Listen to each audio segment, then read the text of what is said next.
Rome wasn't built on glory, it was built on suffering.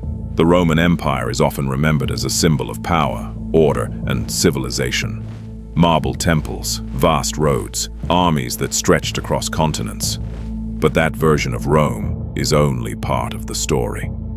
Because behind the monuments and the legends, there was another reality. One that was harsher, more violent, and far less controlled than the image Rome left behind. To understand Rome, you have to understand what it felt like to live inside it. Not as an emperor, not as a general, but as an ordinary person. The city of Rome, at its height, was not quiet, and it was not clean. It was crowded beyond anything most people had ever experienced. Hundreds of thousands of people packed into a space that had not been designed to hold them. The streets were narrow, uneven, and constantly alive with movement. Merchants shouting, animals pushing through the crowd, carts grinding over stone, and beneath all of it, a constant presence of waste.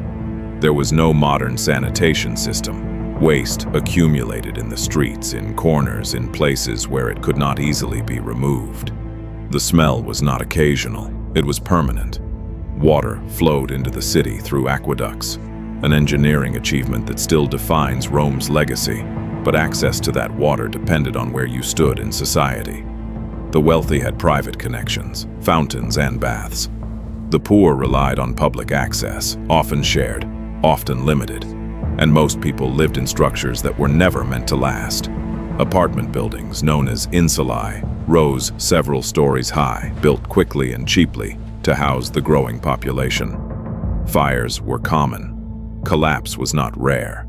Entire families lived in single rooms, stacked above one another, with little protection from heat, cold, or disaster.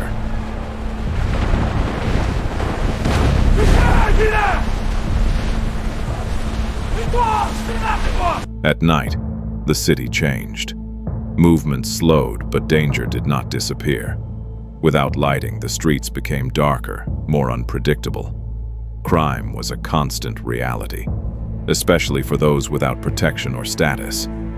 The idea of safety in the way it is understood today did not exist for most of Rome's population. And then there was the system that held everything together. Slavery was not a hidden part of Roman life. It was the foundation of it.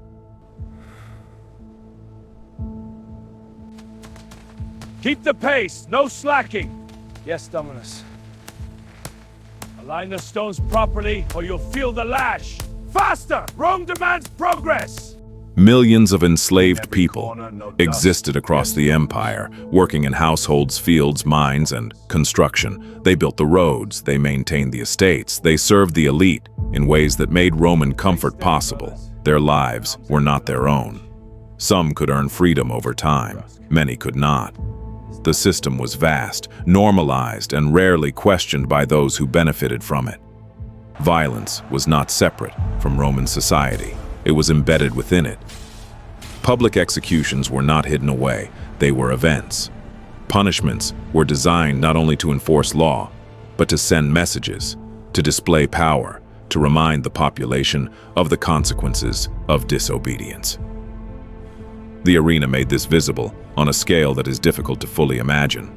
The Colosseum, now seen as an architectural wonder, was also a place where thousands died for entertainment. Gladiators fought not just for victory but for survival.